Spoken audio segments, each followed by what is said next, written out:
Hey there. Ready for another deep dive?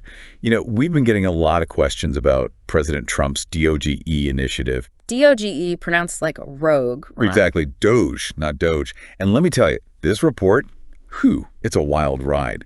We're talking about potentially shaking up the whole government, shrinking spending by cutting agencies, and bringing in, get this, private companies. It's the Department of Government Efficiency.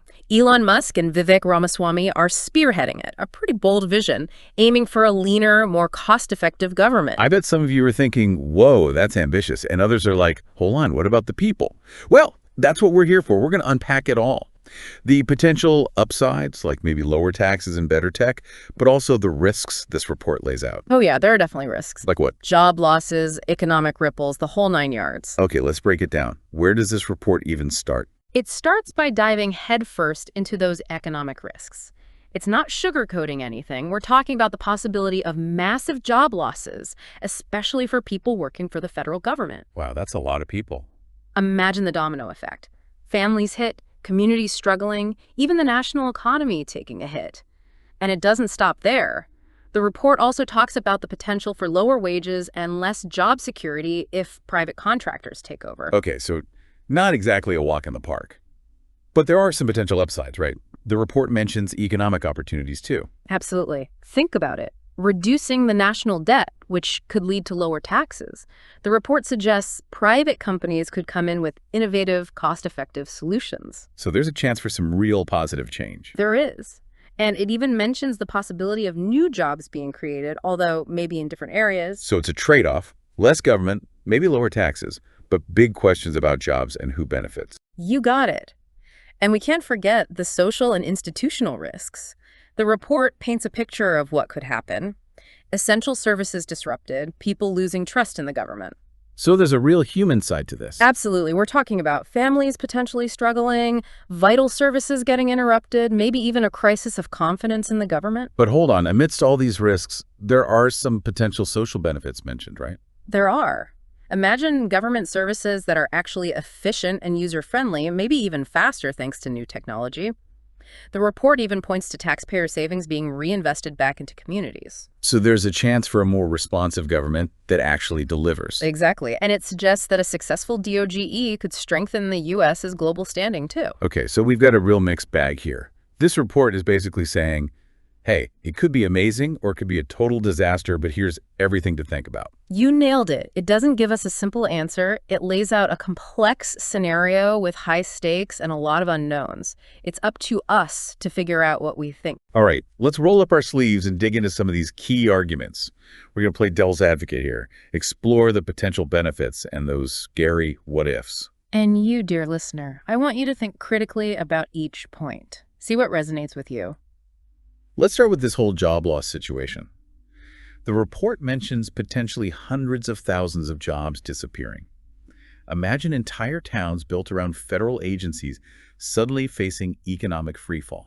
It's a stark image, but it also acknowledges that some private companies might actually create new jobs, maybe even bringing in cutting-edge tech to make services better. It's not just about jobs lost versus jobs gained. It's about the types of jobs and the impact on different communities.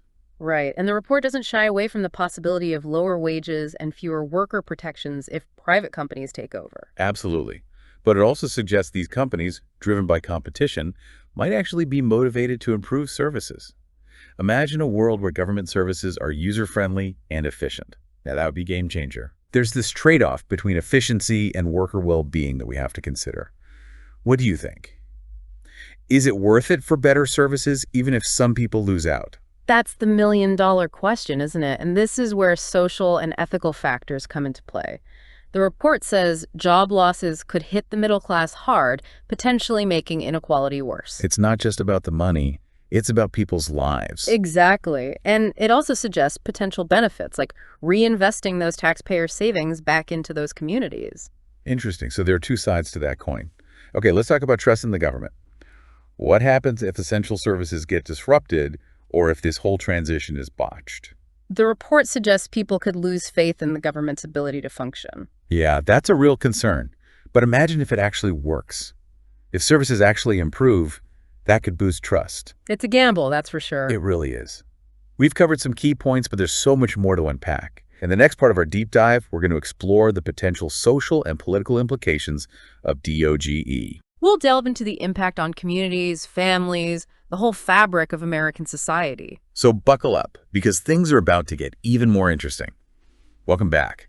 You know, in the last part, we talked a lot about the numbers, the big picture stuff, but now we're going to zoom in, get a little more personal. This DOGE initiative, pronounced DOE like rogue, isn't just about economic theories, it's about real people, real communities. That's so important to remember. It's easy to get lost in those big discussions about efficiency and government, but ultimately, it's about the lives of everyday Americans. Exactly. And this report, it doesn't shy away from the potential for some real disruption. It mentions job losses, potentially hundreds of thousands. But what really hit home for me was this example they use. Imagine a town where the main employer is a federal agency, maybe a military base or a national park. It really brings it to life, doesn't it? It's a powerful illustration of those ripple effects. If that agency gets shut down or even just downsized, it's not just a few hundred people out of work, it's the whole local economy that could be devastated. It's like a domino effect. Businesses shutting down, housing prices plummeting, schools struggling.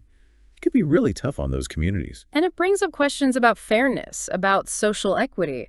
The report acknowledges that the impact of DOGE wouldn't be felt equally everywhere. Some communities, especially those that rely heavily on federal jobs, they could face a lot more hardship. Yeah. We're not just talking about economic hardship either. We're talking about the social fabric of these places. The report even mentions things like increased stress, anxiety, mental health issues stemming from job losses, and financial instability. Absolutely. It's not just the individual who loses their job. It's the impact on their family, their friends, their neighbors. So what does the report say about dealing with all this potential disruption? It mentions worker transition plans, things like retraining programs, job placement services. That good in theory. Right.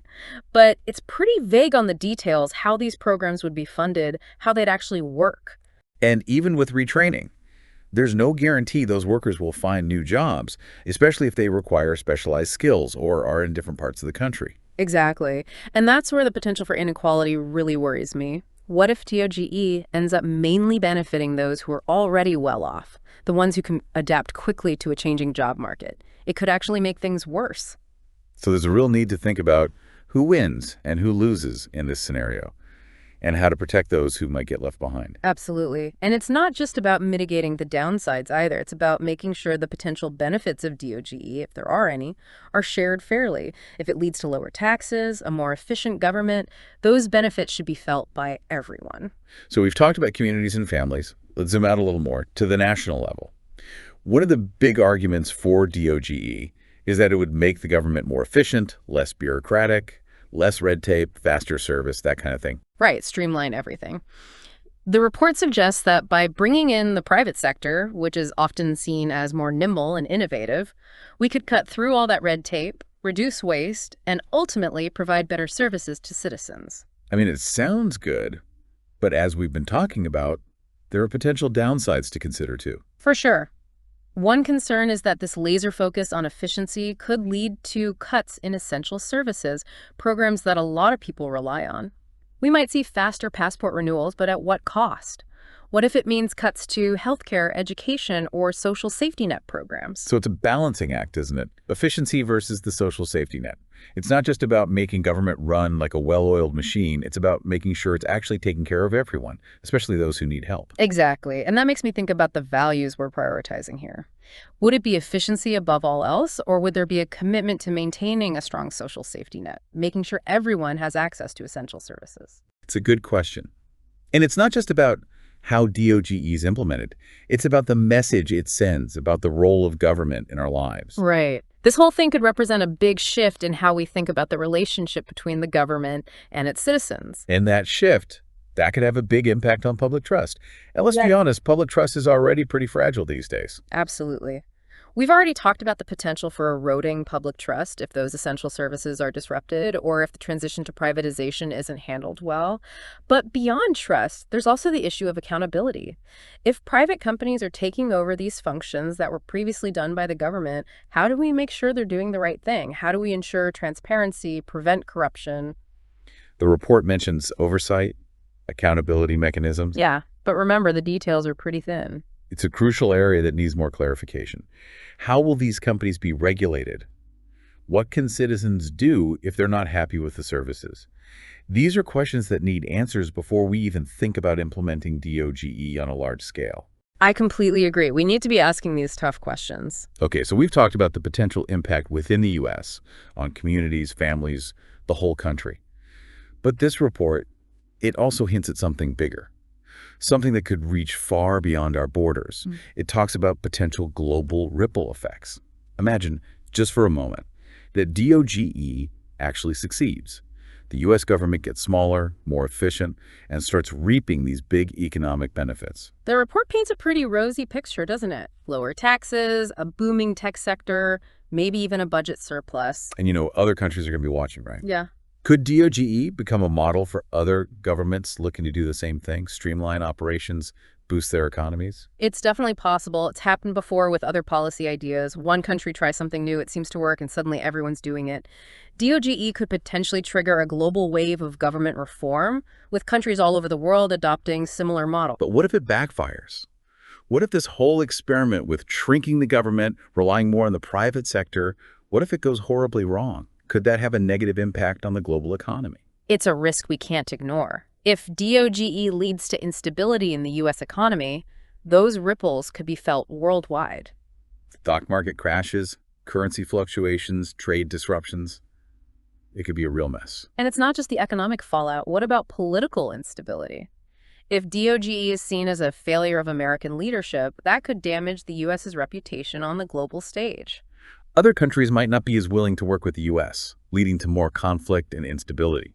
It's a reminder that we're all connected, and the choices one country makes, especially a powerful one like the U.S., can have consequences for everyone. That's why this whole DOGE initiative is so interesting and potentially so important. It's not just about changing a few programs here and there. It's about fundamentally rethinking the role of government in society and the relationship between the public and private sectors. So, as we wrap up this part of our deep dive, I'm sure you've got a lot on your mind. In the final part, we'll try to address some of those questions you might have. We'll look at different perspectives, critiques of the DOGE model, because as we've seen, there's no shortage of controversy surrounding this ambitious plan. We'll also try to put it all together, what we've learned, and offer some final thoughts on what DOGE might mean for the future of government, not just in the U.S., but potentially around the world. Okay, so deep breath, everyone. We've covered a lot of ground in our deep dive into DOGE, still pronounced DOE, like rogue, from those economic shockwaves to the global ripple effects. But now, the big question. What does it all mean? We've talked about jobs lost, jobs gained, streamlined services, the risk of losing public trust, communities, families, even the global stage. We've touched on it all. It's been a whirlwind of what-ifs, and I'm sure your heads are spinning with questions. So let's tackle some of the big ones head on, explore some different perspectives, and see if we can make sense of this whole DOGE thing, what it might mean for the future of, well, government. Sounds good to me. Let's start with those potential job losses. Hundreds of thousands of federal employees, the report says, could be laid off, but it's pretty vague on exactly which jobs are on the chopping block. Yeah, it's like this big scary shadow looming, but we don't know who it's going to fall on. Can we get any clues from the report about which jobs might be most at risk? While it doesn't name specific agencies, the report does hint at where DOGE might focus its streamlining efforts. It talks a lot about using technology, to automate tasks that humans are doing now. So things like data entry, processing paperwork, maybe even some customer service roles, jobs that could be done by algorithms, AI, that sort of thing. Exactly. And those jobs, they're not just in one specific agency, they're all over the federal government. The report also talks about cutting down on redundancy, overlap between agencies. So if two agencies are doing kind of the same thing, DOGE might merge them or cut out those overlapping functions, meaning job losses in both. Right. It's about finding efficiencies across the entire government, which means the impact could be widespread, not just in one specific area. Okay, so it's not just one group of workers who should be worried. It's much broader than that. But what about that argument, the one that says private companies will step in and create new jobs? The report mentions that, but it's not really clear on what those jobs would actually be. It's a good point. It's not just the number of jobs, it's the kind of jobs and who's actually qualified to do them. The report suggests that this privatization could lead to jobs in things like tech, engineering, data analysis, jobs that usually require specific skills and often come with higher pay. So not a simple one-to-one swap then. We could end up with a mismatch. People losing their jobs but not having the skills for these new ones. That's a real concern. The report acknowledges that not everyone will be ready to jump into these new roles. That's why it emphasizes retraining, education programs to help workers adjust. But retraining doesn't automatically mean a new job, right? Correct. And even if they find one, it might not pay as well or be as secure as their old federal job. Absolutely. That's why it's crucial to have these conversations, really dig into the potential impacts, who benefits, who gets left behind. Those are the questions we need to be asking. Okay, let's switch gears a bit. Let's talk about those streamlined, efficient services the report promises. Can the private sector actually deliver on that? Is it realistic? Well, we do have examples of private companies doing a good job with government services already. Think about package delivery. FedEx, UPS, they're mostly private. Even some parts of healthcare, private insurance companies play a big role. True, so it's not a completely foreign concept. Yeah. But can we expect that level of efficiency and quality across all government services?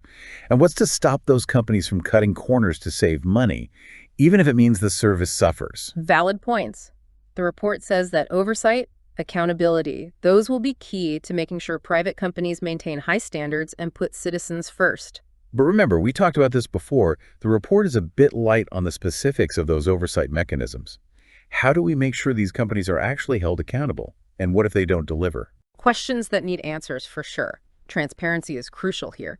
If we're going to go down this privatization road, it needs to be done openly where the public can see what's happening. Okay, let's talk about that elephant in the room, that potential erosion of public trust.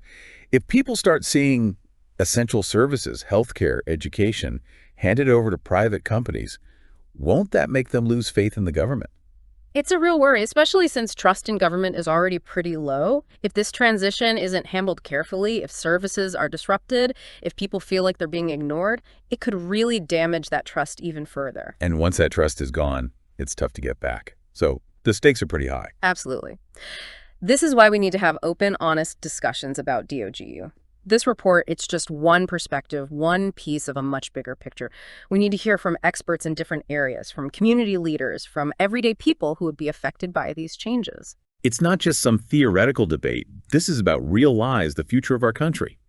So let's bring in some of those other viewpoints. We've talked about the potential benefits of DOGE, but there are a lot of people out there who aren't so convinced. They have some serious concerns. There are. Some people think DOGE is just a fancy way of saying austerity, cutting social programs and shrinking the government under the cover of efficiency. Others worry that it'll give too much power to a few big corporations, which could weaken our democracy and make it even harder for regular people to have a say. And there are those who believe that instead of shrinking government, we should be making our existing institutions stronger, investing in them so they can innovate and provide better services. So a lot of different opinions out there, and it's important to listen to all of them as we try to wrap our heads around this complex issue. That's where the real work begins. We can't just read a report and call it a day. We need to have those tough conversations, weigh the pros and cons, and decide what kind of future we want for ourselves, for our country. And as we wrap up this deep dive into DOGE, I want to leave you with this thought.